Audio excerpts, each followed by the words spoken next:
uh, with questions for these two gentlemen, given the fact that we had to change a little bit the way we approached our programming with the two people who had to leave.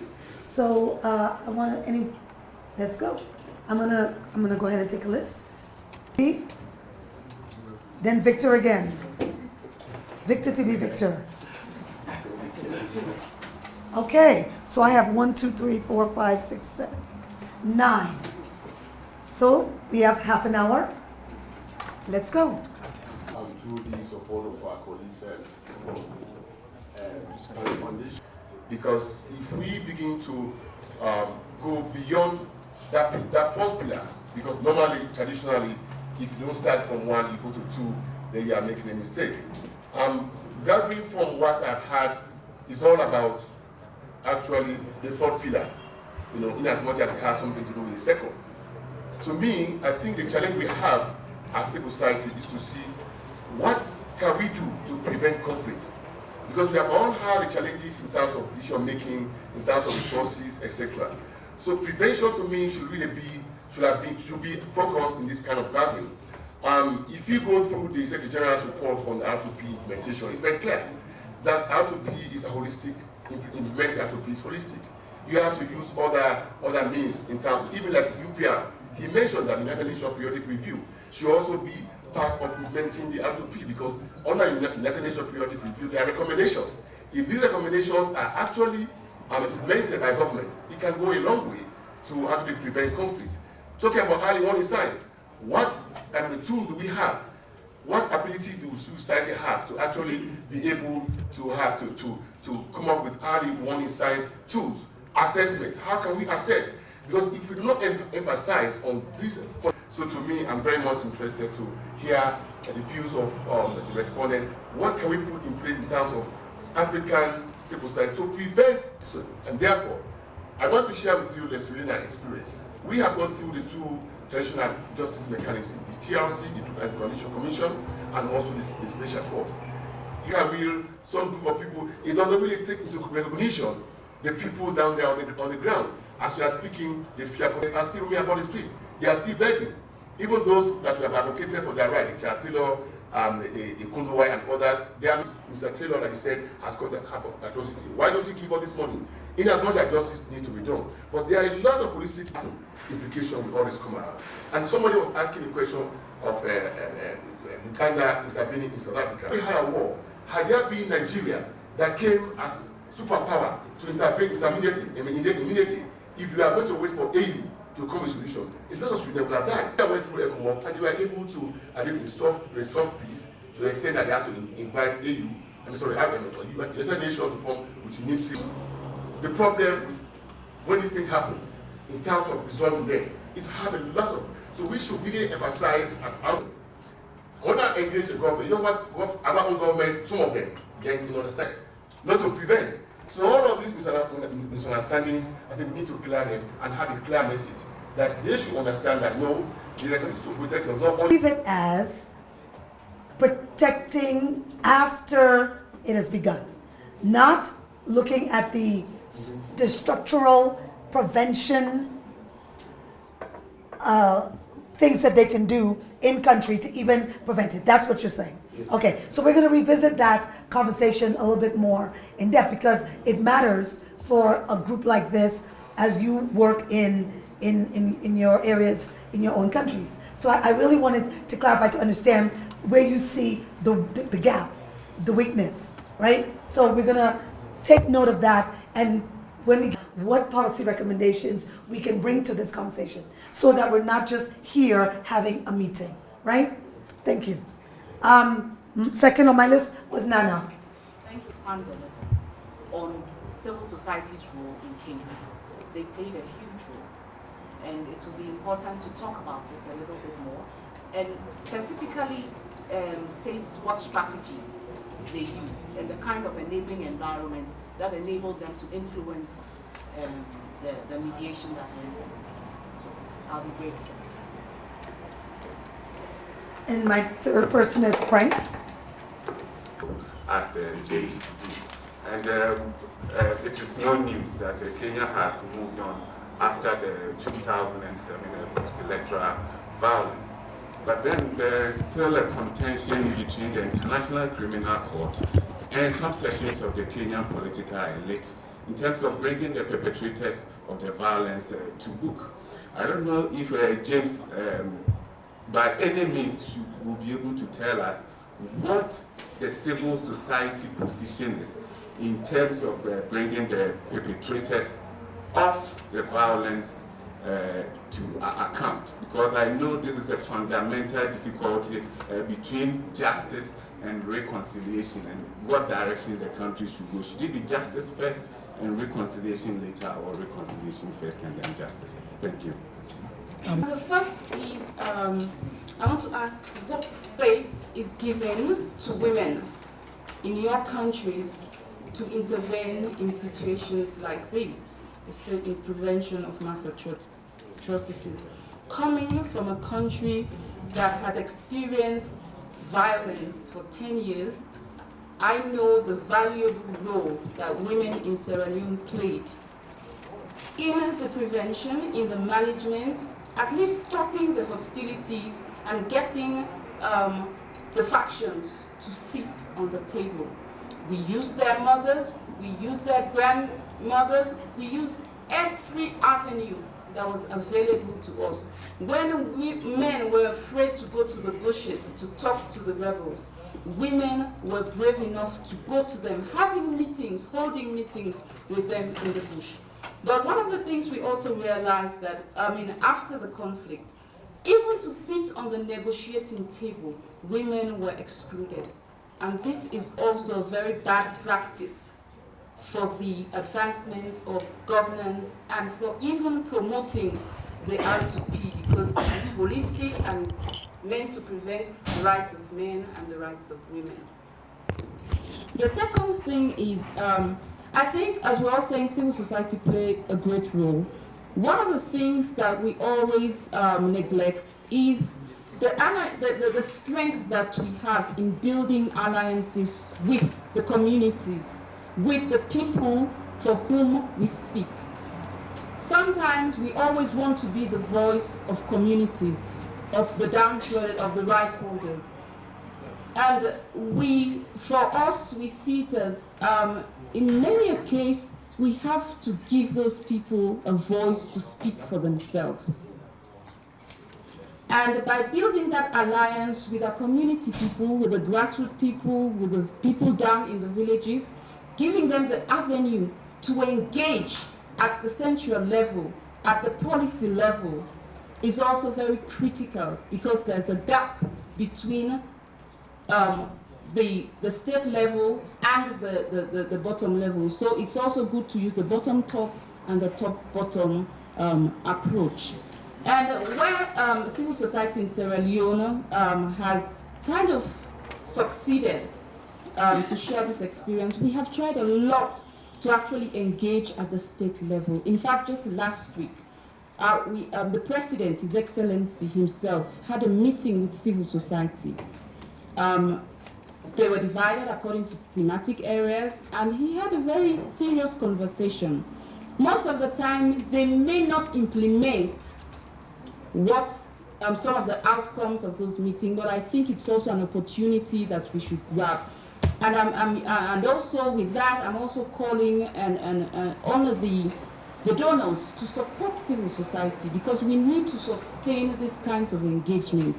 We realize that civil society donors are more willing to give millions of dollars to the states for doing almost nothing, and in fact stimulating violence and conflict, than giving those to supporting civil society, building technical capacity, and supporting civil society to actually engage on the ground and engage at the top, to actually ensure that we get a common ground to stop some of these violences. Thank you.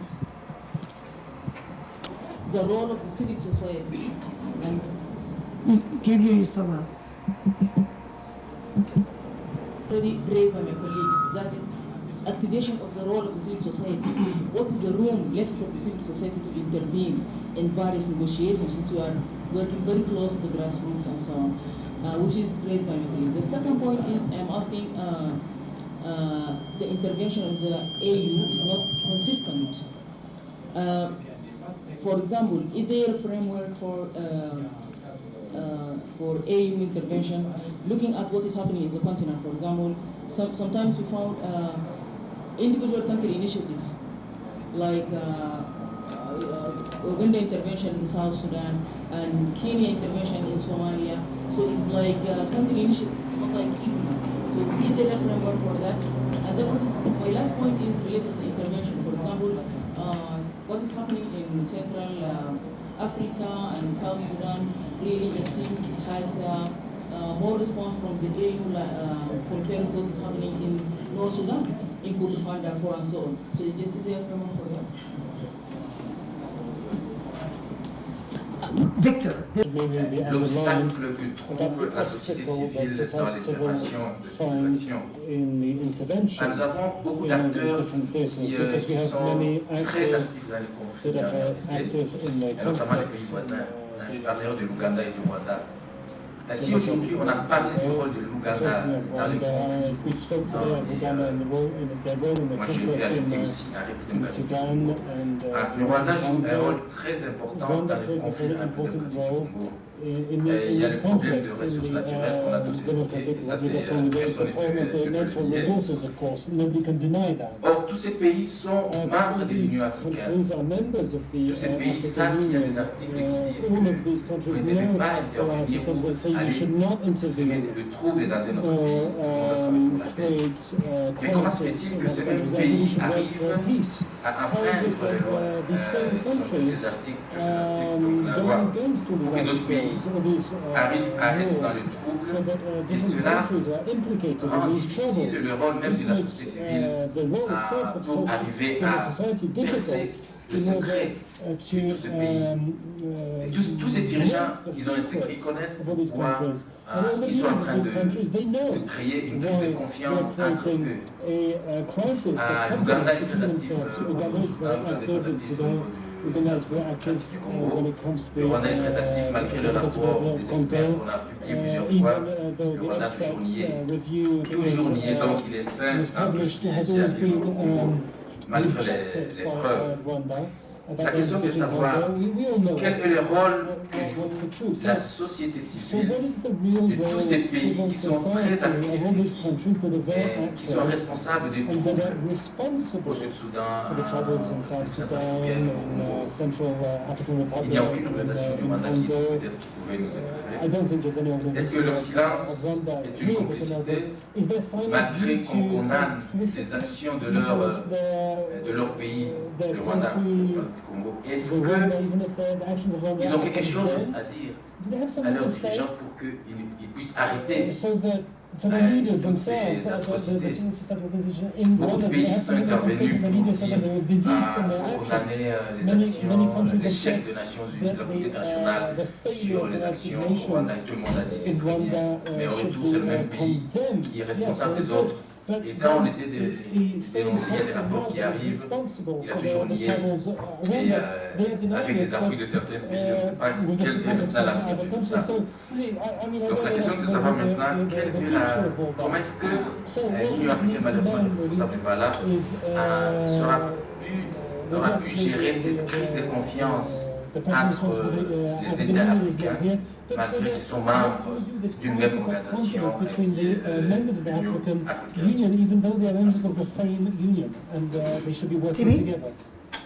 I would like to ask relate, and you were insisting, do you think the ICGLR has had on its table for years now proposals for developing capacity building exercises, both for government officials and civil society, but very localized depending on the country? Do you think there is a value in terms of capacity building for civil society members involved into preventive action as a group jointly at ICGLR level, or should we start things slowly and have it happen locally first and just add later this dimension? I'm just very curious what you think about this. Thank you. The other Victor. And I think Mine is also not going to be very different from what my colleagues have talked about, but I wanted to pick from what can we do as civil society in order to amplify the voices, like my sister said. We have to stop speaking for them. We need to bring them on the table, and how can we engage them? Let me just begin by, I had this brochure distributed somewhere, maybe you have it on your table. This is, Uganda is going through the process of transitional justice. Right now the policy is in the final stages, waiting for cabinet's approval. But the question is, where are the victims in policy development? Were they consulted? The answer is yes. They did consult few people. But in terms of interventions and also in terms of preparation on their participation, where are they? So one of the initiatives which we are doing as civil society organization is like we are organizing the National War Victims Conference, where we are saying, let's have the victims come together. Let's engage the victims and interface with the policy makers, with the donors, with the presidents, so that they know as they're going through these processes, how are they part of it? One creative idea is we want to make sure the first day of the conference, the dinner is hosted by the donor communities in the country, so that they can interface with these over 100 victims coming together. The second day, there will be Speaker of Parliament speaking, and we want the Parliament of Uganda to host the dinner, and they have already said yes to that. And the third day, when the president comes to close, he will be the one to host the dinner.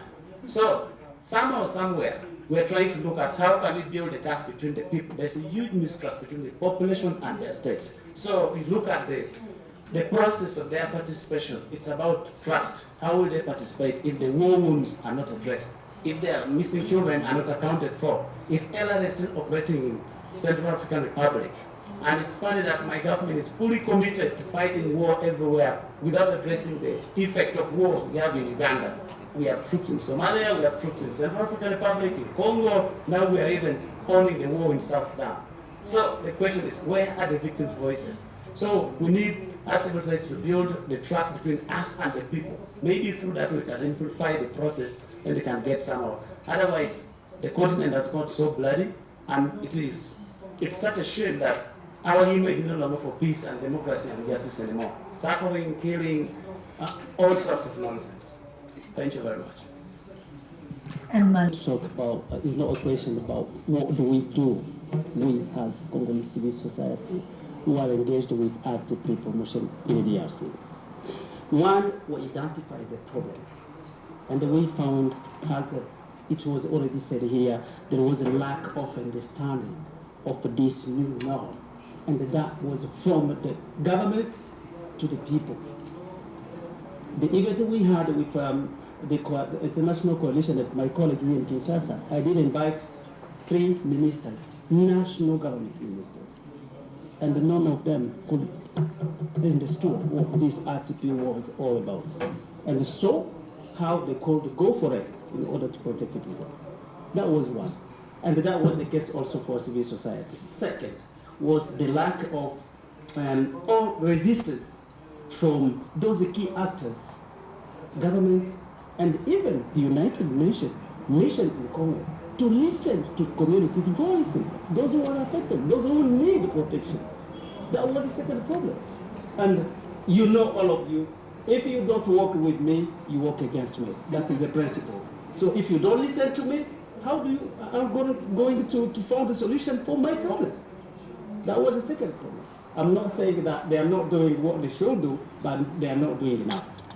And even if I am a United Nations Association, I do also provide critical but constructive criticism, because that's the way we can build it.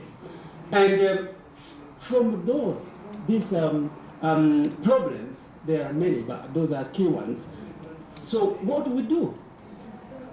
One is that we do dissemination of ITP norms through forums, through conferences, as I said, where we involve government officials from national level to provincial level. If a national government, especially those one who is the Minister of Justice, doesn't understand what this means and how we can go for it, how can you expect that provincial ministers do well? That's the case in Kivu, you know. This is one. So vulgarization is great, but dissemination is the key. What civil society can do. And this is what we're doing. We did the information in French, translated this in French because most of the documents coming from New York are in English, and the Congo is a French-speaking country. So how do you disseminate that? So you have to know all those, strategic way of doing it better. Second was we came out with following the MONUSCO's experience, and there was between anthropology, I did my studies in peace studies, human rights in the UK. And when analyzing the way MONUSCO is working in my country, first of all, they came up with this, really excuse me, most westernized methodology or mechanism of preventing conflict in Africa.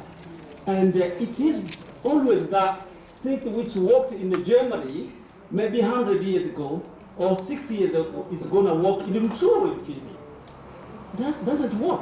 So sometimes you have to listen, you have to ask people, how did you live here for many years? What were you doing in order to resolve this? Because if we didn't have those mechanisms as Africans, we could have exterminated each other already.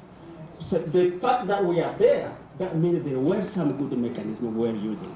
So what are those mechanisms? Why can't we try to use them alongside the Western mechanism? So we did a research study. I did involve a historian, some sociologue and so on, and lawyers. And we came up with, we identified a number of some well-known mechanisms, and that was through Africa, Uganda, Rwanda, Gacaca, and other. And we said, why can't we try to use those? Because some of those problems are local. And it's not just because you bring Kabila, my president, you bring his opponent member, or you sign, you share a ministerial position, and you feel that you resolve problem. That was the Congo, and MONUSCO tried that. It didn't bring us nowhere. So even if they could engage into that at that level, it would also best to try to seek other local mechanisms based on culture, on the tradition, and that would have resolved some local problem, community interested problem. This is what we do. We did, and we have produced that booklet. By maybe February, we will disseminate it, so you can have a copy of that. Third, finally, I'm not going to be so long, is to we organize those people forum. People forum, as I said again, was those the voice. They are a system of it's like a local community-based framework where you can engage local communities to discuss, to learn from each other, to exchange experience, to see how you in Rutshuru or in Uganda or this, how did you resolve your own problem? Because we came to identify that some of those problems don't need or require political solutions. They can resolve them there at the local levels. It's only because of those responsible politicians, they exploit those problems and they made it to look like a political. So we have to understand all those dynamics if we want to resolve or to prevent conflict on the ground. So, and this people forum is there, and the MONUSCO since now 6 months has embarked into this and using our community, which they never used before. So, and those are some just key elements I want to share with you. And finally, there is a need of capacity building with local community organizations, civil society, because why? In my country, MONUSCO and or whatever, those guys, they said, we know everything, you don't know much. And the second is, even if they do better, good things, but other one, I think they do have something to learn. And the second is local communities. MONUSCO do dismiss more of good and useful information just because those information were not collected, analyzed and put in a very systematic way in the format they want to say. So we want to train the people locally to know, okay, you want to engage MONUSCO, this is the way. You can provide them the correct information so they consider it. And this is why there is a little bit, not conflict, discrepancy between the only MONUSCO information it can get in respect if it is done by Human Rights Watch. But if you ask myself, who is the Human Rights Watch member of highly staff who live in Rutshuru? Nobody. But people who live in Rutshuru or in the Masisi, they have we here. So why can't our information be also useful, respected by United? It's because we don't put it in the correct format they want. So we have to learn about it. Thank you very much. So we're going to go in the mediation efforts in Kenya. I think civil society, and I'm in good company with my colleagues here from ICJ and PeaceNet, has been lauded for the sophisticated way in which they got involved in the negotiations around the National Accord. At the height of the conflict, civil society came together under an umbrella that came to be known as Kenyans for Peace with Truth and Justice. That was a movement that of most of the recognized civil society organizations that wanted an end to the hostilities, but also to know the reasons behind the hostilities and have accountability at the end of it. KPTJ and other groups were able to meet with both parties to the conflict, as well as the mediator, Kofi Annan, and others like Jakaya Kikwete, who came in to assist.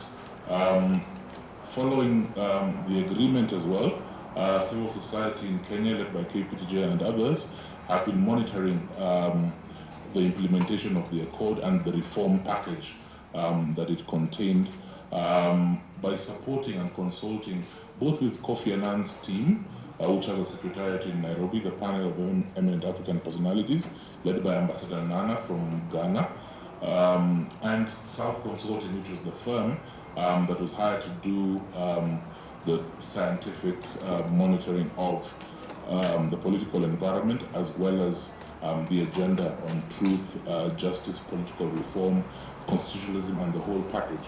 So I think by engaging with the process holistically, not just for cessation of hostilities, but going and demanding that we have truth and we have accountability for those bearing the greatest responsibility, civil society was able to press upon the government and the international mediators to insist that these aspects are pursued and monitored very effectively.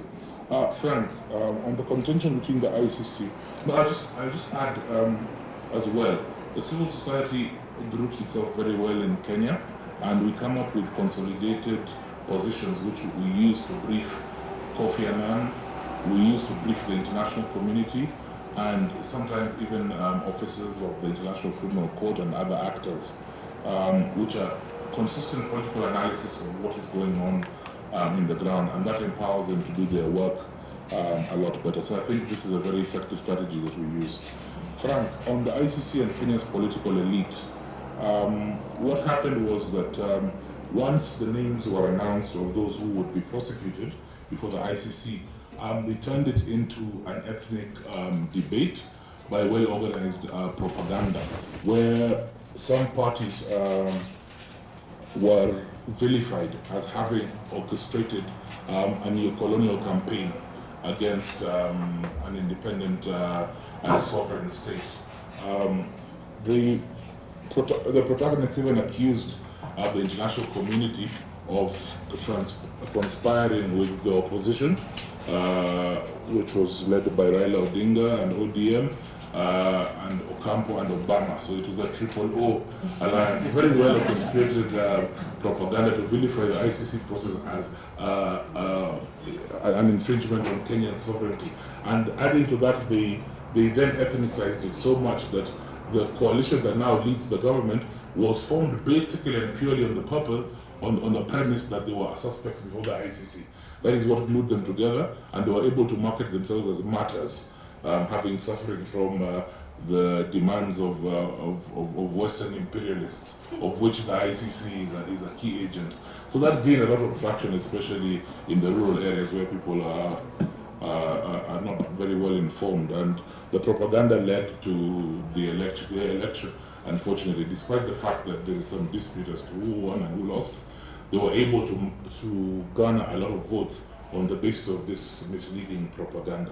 So the ICC debate in Kenya has become very ethnicized and politicized around a lot of propaganda, hence the tension. The colleagues for your questions. I'll very quickly address the question of the RCDR. I think CISA has quite clearly explained that it's as long as we keep waiting until we think people are adult enough to train them on what they should do with the AU, the UN, and then we keep losing opportunities. And I think it's there's no need of waiting to train people on how they should engage. No one thought that the RCGR would be involved in the peace process in DRC. We suddenly found ourselves in a conflict where the AU, the RCGR have to act. And now we didn't have people prepared for that. Now how do you act? So I think it's something which needs to be done and done as soon as possible. And I think it's really a need. I really appreciate that if people could engage on that. My colleague from Uganda is talking about the prevention. I mean, from Sierra Leone, right? Sierra Leone, about the prevention measure. I think it's quite clear for all of us that human rights violations are main factors to mass atrocities and to what is happening. And the prevention measure can't go beyond that. We need to focus on that. That how do we do for early warning, what do we do for monitoring the human rights violations on the ground and paying attention to all that. It's part of the process, but as long as we talk about that, we cannot forget the fact that we need to look at the responses, because the responses have an impact, again, on the mass atrocities. I'll just take the example of the UN resolution, on the intervention force. It's a response of the UN Security Council on the situation which is already happening in DRC. But this intervention force has to use force in an area where you have people living. So what do you take in place to make sure that while intervening to protect them, you are not violating again their rights? Because you come to use force in an area where people live. And you have armed forces inside this community. How do you make sure that by fighting these armed groups, you don't at the same time fighting the community? So it's very, very complex situation where you have to take care of the two sides, and it's very important. And the building alliances and networking, I think I've talked about it. It's a part of the strategies for effective advocacy. You don't have strong advocacy if you don't have networks, you don't have alliances. It's really a thing which needs to be built, and it's part of the strategies which need to be put in place in terms of advocacy and so on. There is also another, the value of the gender perspective. I think it's my colleague from the Sierra, and I think it's a problem everywhere in most of the African countries. The effective participation of women in the peace processes, it's a huge problem. I will tell you that for the Kampala talks between the M23 and the government of DRC for almost a year, there was no woman. Even within the government delegation from Kinshasa to Kampala, there was no woman. And still, we do have a woman who is actually the Minister of Gender. But she was not part of the delegation. And again, all the UN reports very emphasizing the fact that the conflicts have had too much impact on women and girls. But despite the fact that the report is doing that, it's saying that clearly there was no women in this process. But there has been a progress, because after the talks, there was a national dialogue to harmonize all this and set in place a framework for the peace process. And there was an official engagement from the president of the DRC stating quite clearly that he's taking an engagement of making sure that in the public sector and the government to be put in place, women have to represent at least 30%. And I think it's a political engagement. There need to be a civil society monitoring process to make sure that it's not just staying as an engagement in a statement of the head of the state, but there is a way of following it and make sure that there is an implementation of that. And there is also a vote of a parity law. That's a very good progress. I don't think there is too much countries with a parity law in place, explaining how women should be taken care of in the public institutions and setting the place implementation measures. And I think that's very good progress. And it has been, I think, adopted just a month ago, the parity law for the DRC. It's something which is really a good progress. There is also a national plan on the implementation of the 2035 resolution. There is a national action plan on women, peace and security. this action plan is quite clear, explaining on how this could be implemented. But the thing is, just the way Captain said, how do you get resources to make sure that this action plan is implemented? It's also another issue. But there is a favoring national framework for women in DRC. The way parity law, you have this action plan. You also have a new law reforming the Electoral Commission, and with a special provision asking the Electoral Commission to have a minimum of 30% for the electoral administration. It's a must, it's an obligation. And every step taken against that is illegal, and it must make the Electoral Commission disband or illegal the acts they're taking. So I think it's there is a favoring legal framework which may just train again people to know how to monitor that and make sure that it's implemented. So that's basically some of the comments I could make on that, and I think I've almost covered all the comments from the colleagues, and I believe that CISA is kind of job, but it was very surprising meeting. Did he say it out loud? Did he say it out loud, or was it in his brain? No way. It's out loud. He asked question. And that was an official mission with the UN stuff.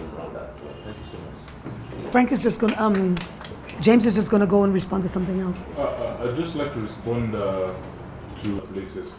I think Uganda and Rwanda have been accused, and I think fairly so, of sponsoring proxy wars across the Great Lakes region. And they are an aggressor state, they're both aggressive states, and that is something that must be, there must be accountability for that at some level when we talk about transitional justice, crimes of aggression, and we're talking about R2P generally.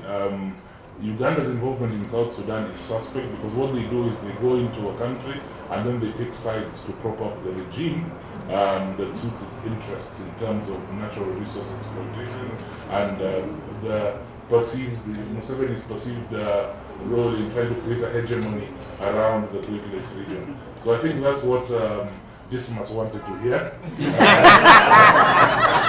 And hopefully he'll be less frustrated. I'm so happy someone answered Dismas's question. The man was losing his mind. I know I saw the... So are we going to wait for them to copy the same experience in Central Africa? So that's why I'm raising the question, what the level of cooperation we need? Because if we are following, if we have no information about what is going in that situation... Go ahead. Yes, go ahead.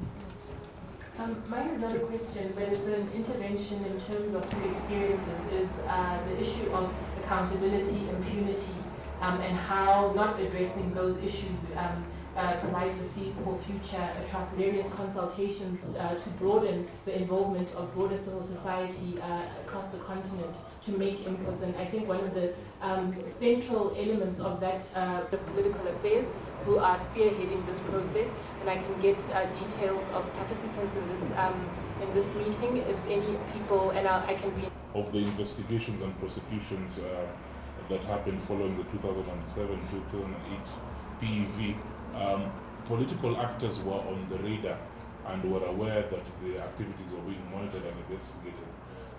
Before, in 2002 and 2007, in 1992 and 1997, where there was political violence, as I explained earlier, it's a strategy to demarcate voting blocks and clans around ethnic lines. And this violence is a useful tool for that, because then you displace the communities or the clans who are not in favor of your political agenda,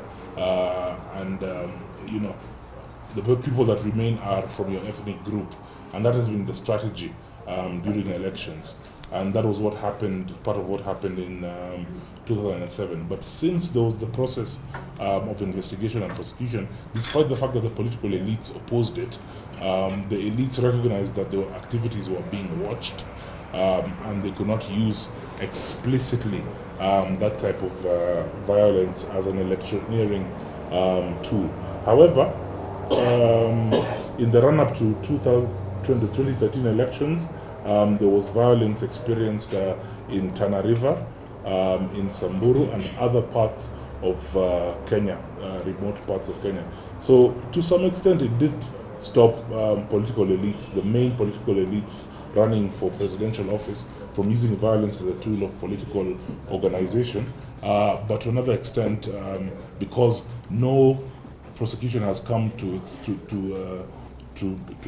conclusion, there is still impunity in areas, and it's become localized. The violence is localized a lot more, and local political leaders, especially those eyeing positions in the new devolved structure, applied violence to achieve their political ends in the more remote parts of the country.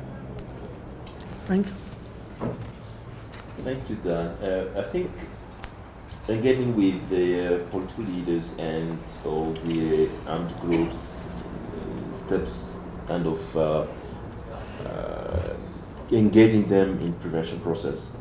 So far, we've been using these awareness-raising mechanisms through workshops and manuals and so on. That's has been done, and an open dialogue with the policymakers, not showing them that we are coming a training, but it's just a kind of a policy talk, and they are more receptive when we said it's just an open dialogue. So we take advantage of that, provide some information, and it works better. When we have kind of training for them, it sometimes doesn't work clearly. It's a bit difficult with the armed groups because there are several security issues that need to be involved in. But as long as there is a DDR process, we take advantage of the demobilization and reconciliation process to make sure that within the DDR process, we can be able to integrate some mechanisms in terms of training and information on humanitarian standard in terms of protection and so on. This is some of the Thank you. I'm going to just do a 30-second wrap-up of what we heard today, and then Don's going to do closing remarks. I suppose it's always difficult to wrap up after the kind of intense conversation that we had this afternoon, especially given the little differences with the way the interventions went with South Sudan and for the gentleman from the Central African Republic. But there were a few things that came out of the conversation that I think we should be considering for how we move forward. One of the areas I noticed is that we constantly worry about having these meetings and what happens next. There's always that concern that what we do is this moment, and then we go back to our jobs, and exactly all the things that we talked about today, we don't have any way of knowing if we are doing better, improving. And so there's this sense of the certain words that we used today. We talked a lot about capacity building. It seems like it's always the thing that comes up in every single discussion that we have, that we lack capacity, that civil society lacks sometimes the resources. We don't know who to go to. We know that some of the apparatus that we have to deal with are really big, like MONUC, like when we have to go to the UN, to the AU, and sometimes we don't know where to go. Sometimes we lack just an understanding of the complexities of these systems. So we know, again, that this is a huge gap. And so from our standpoint, we need to be thinking about how can we fill these gaps? What do we need to do? What technical knowledge should we be bringing to fill these gaps? So we know that's one. Something else that we heard a lot today was how the peace talks usually are in such a high level that it does not involve the people who are affected. And so that's a gap for us to think about how to bring some of the people to the table that Victor talks about. People, Victor was very clear. This Victor, over there, you, yes. That the one about, we have these these conversations at a level that they're not engaged. So one of the areas for civil society to really look at carefully is how to bring those people into the conversation, bring those people to the meetings. Yes, we're going to come back to the question of resources, which Ibrahima brought up earlier this morning. So we know we have some areas of where it's difficult to do, but we have to acknowledge and identify in a lot of ways what the problem is. And something else someone else said today was, well, how do we move beyond the peace agreements? What happens next? Because even though we're talking about peace agreements, I think it was you, Frank, who said, we have the peace agreement, but the people who are impacted, they're still in the same position. So walking away today, we're not walking away with nothing. We're walking away being clearer about some of the challenges, and now we have to look at ways that we can solve some of these problems. And how to do that, that's where you guys come in to a certain extent, recognizing that, we have limited resources. I feel like whenever we leave these meetings, there's always this sense of sometimes pessimism, right? Because you hear the lady from Sudan, the gentleman from the Central African Republic, and then you think it's so big, right? So I feel like we should leave not on a pessimistic note. And so I feel that when you hear some of the things that James talked about, some of the ways that the AU did support what happened in Kenya afterwards, then you know that there is some progress being made, albeit incremental progress. So I just feel like when we end these meetings, it always seems like it's going down, but it's not. So I want to say, I'm going to pass it on to Don, and I want to say thank you for staying all day, for your engagement, for not falling asleep, and that's it. And Don is going to really put you to sleep. No, I'm kidding. Okay. Okay, go ahead. First, by the way, the whole day, for those who have been able to see it, several people have been tweeting in social media with the hashtag R2P Africa. Some very interesting things have been said there. We'd like you to go look at them. And that would be one way that even you in your own time can contribute, because we'll keep the hashtag open, can contribute ideas, questions, answers, suggestions.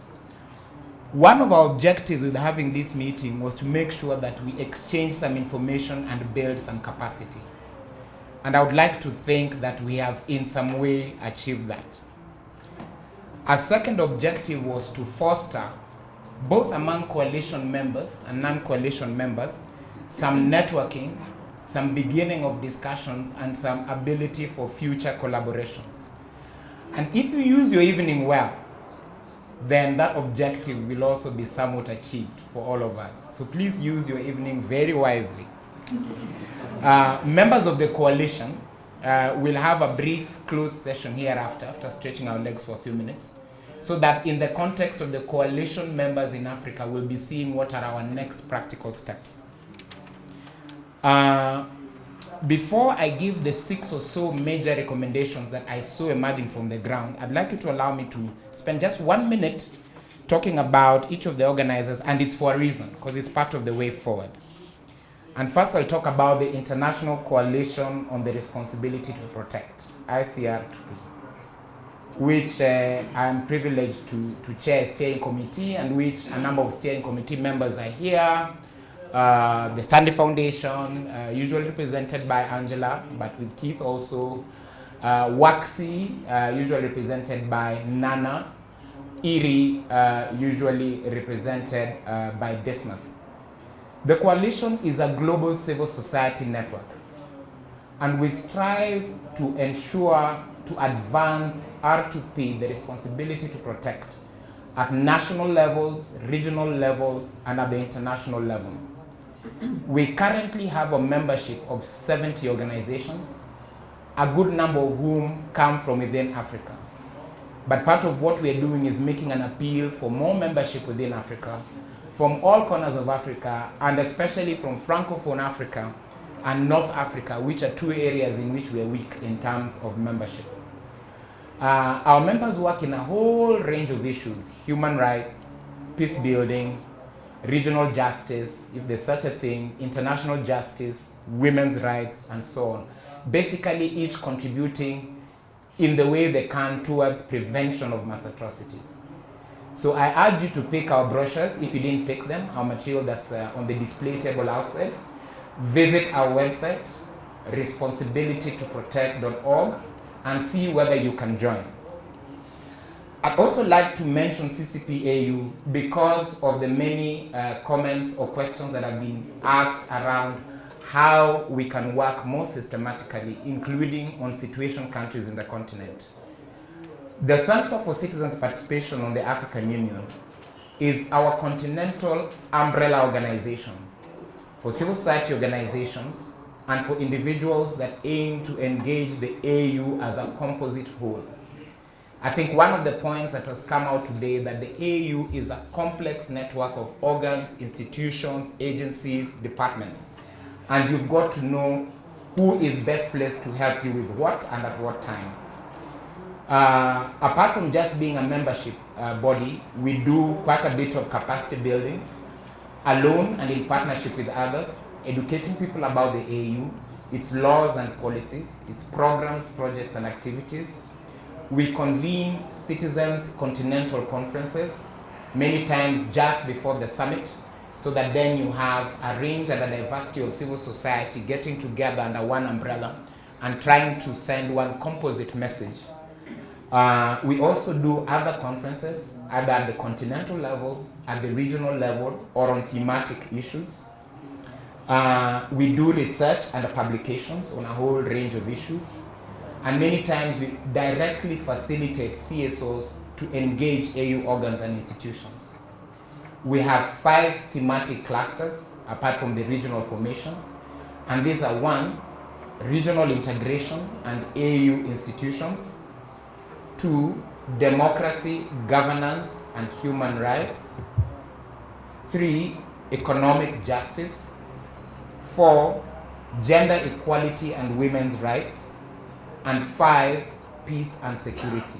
And again, as I did with ICR2P, I really urge a lot of the organizations represented in this room to consider joining CCPAU. You can find much more information on our website, which is ccpau.org. Or you can ask us, or Kanita, our executive director, who's also here, immediately we finish. For those of you who are lawyers, again, we'd urge you to join PALU. The reason we create continental bodies, such as the one I've mentioned, and including PALU, is so that we have a consistent platform for knowledge sharing, networking, capacity building, and joint engagement, including on specific country situations. We are a dual membership body, so all the regional lawyers associations and national lawyers associations are corporate members, and any individual lawyer who wants, or a friend of lawyers who wants, can on application be a full member of PALU. I'll speak a bit also about the Stanley Foundation.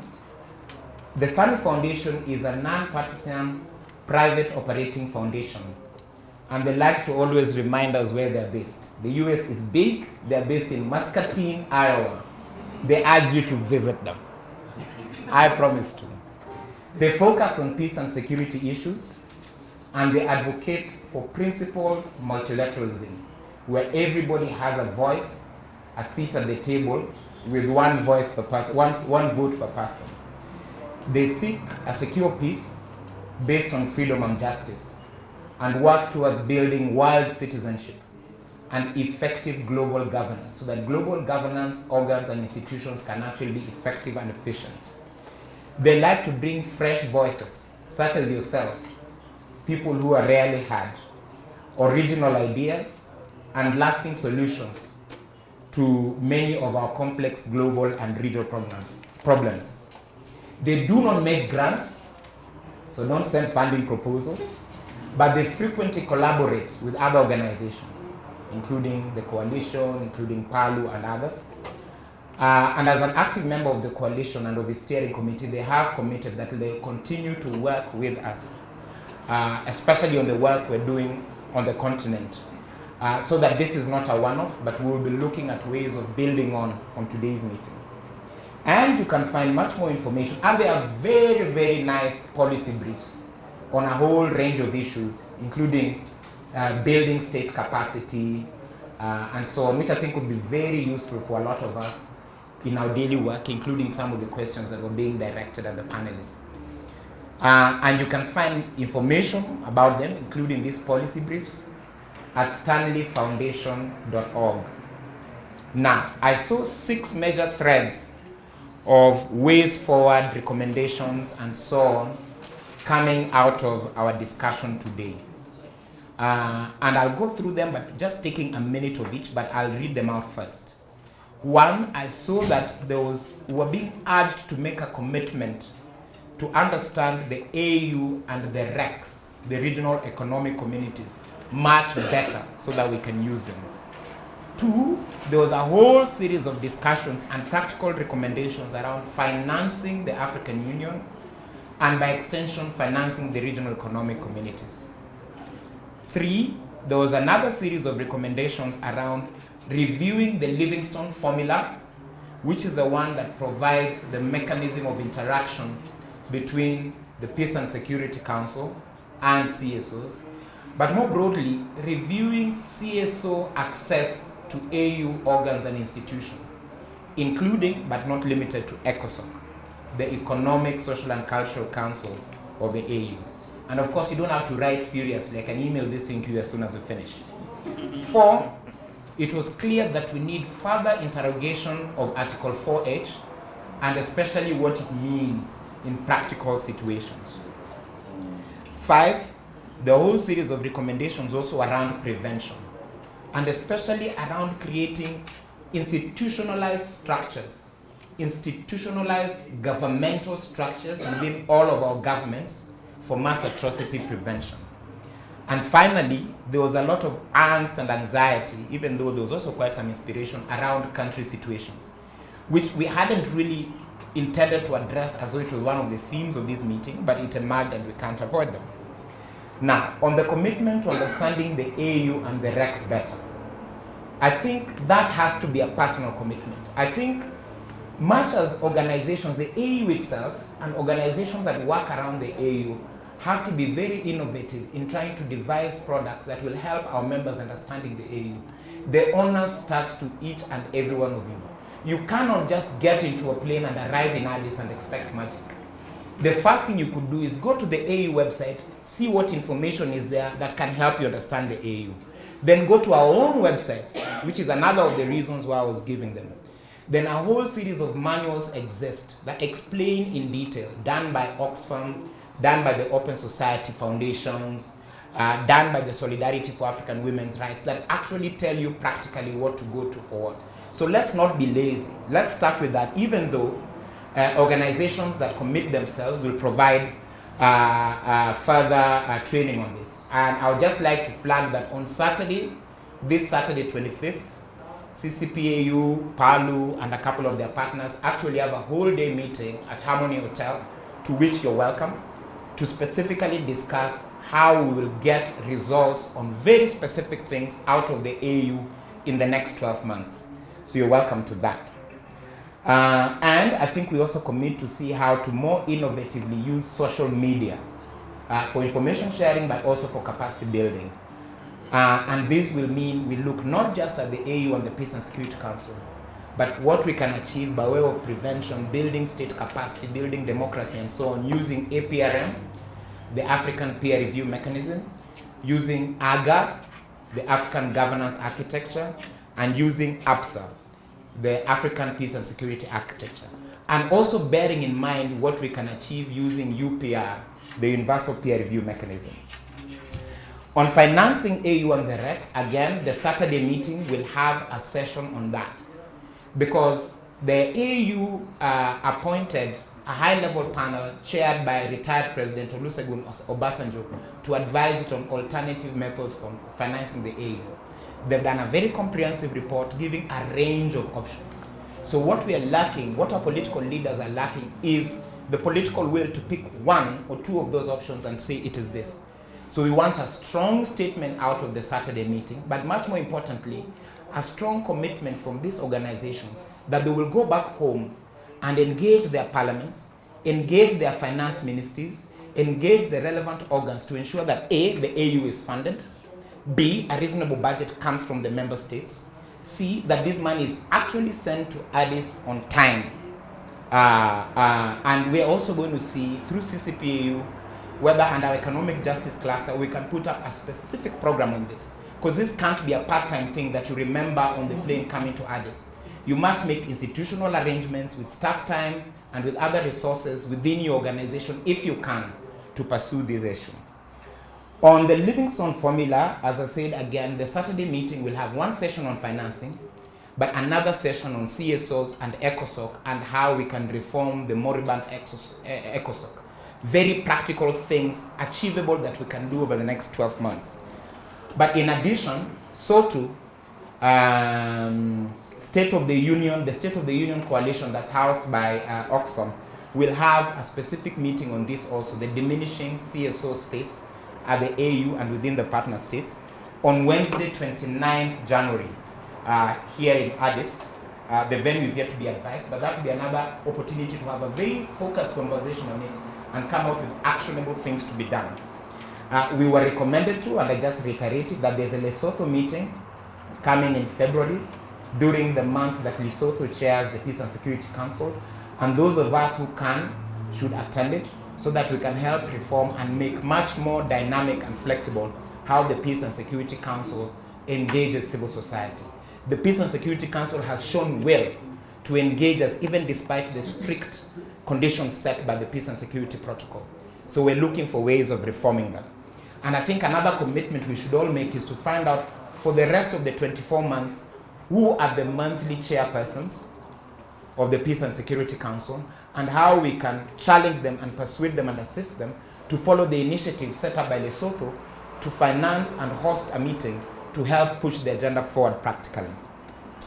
On further interrogation of Article 4H, I think some issues arose. One, that we need to further clarify the respective roles between the AUC chairperson and the Peace and Security Council, especially on live country situations. And then we need to reflect on the pros and cons of what we can use Article 4H for, what we can use the broader R2P principles, what they share in common, what one has which the other doesn't have. And I think we're very lucky that we've been given a practical guide by way of the Pretoria principles, which we circulated. So I think one of our commitments is to use the Pretoria principles much more practically when working in Africa. We were also challenged that there's an earlier way of activating AU mechanisms in mass atrocity prevention even before the Peace and Security Council. And that is the Article 58 procedure. Article 58 of the African Charter on Human and People's Rights that provides for the Commission and obligates the African Commission on Human and People's Rights to initiate action when there's actual occurrence or a serious threat of a series of serious or massive human rights violations. It was activated, I won't go into it, it was activated in the case of Libya. There was some success. It was overtaken by UN Security Council Resolution 1973, but a clear model has been provided for us, and we need to see how we can use that for CAR, more for DRC, for the Sudans, and so on. We were also advised to engage more the panel of the WISE, and especially its pan-WISE initiative. So we need to go back and look at our RECs and find out what is the equivalent of the panel of the WISE in our RECs and how we are going to engage. And finally, Dan Kuali invited us to participate in the conference they'll organize in Pretoria in September, which will be a further discussion of R2P, human rights, and humanitarian intervention. And the recommendation that came out, I think even from CISE, that we need to also engage our military forces, both the government, military, and the armed militia groups operating. On prevention, and I won't go into details, there's a National Focal Points initiative that is being fronted by one of our members, the Global Center for the Responsibility to Protect, trying to persuade our governments to have national focal points on mass atrocity prevention, an institutionalized system within government with a budget, with staff, with TOR, and with teeth. There are also national committees for the prevention of genocide, war crimes, crimes against humanity, and all forms of discrimination under the ICGLR framework. And again, ICGLR has 14 member states, including, I think, virtually everybody in this room except our colleagues from Western Africa.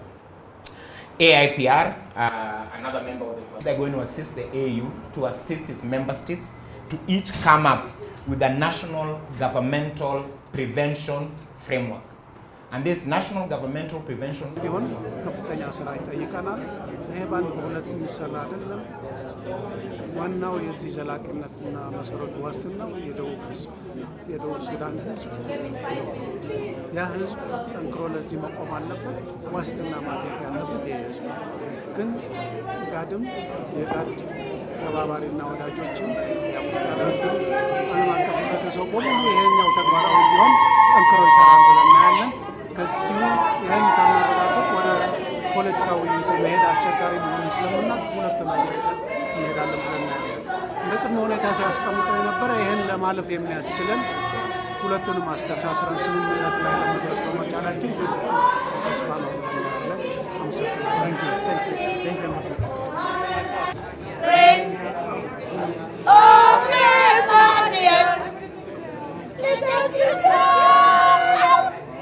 Silence or respect,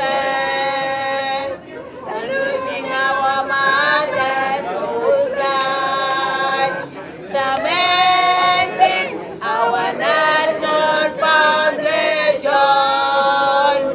We vow to protect our nation. Oh God, bless South Sudan.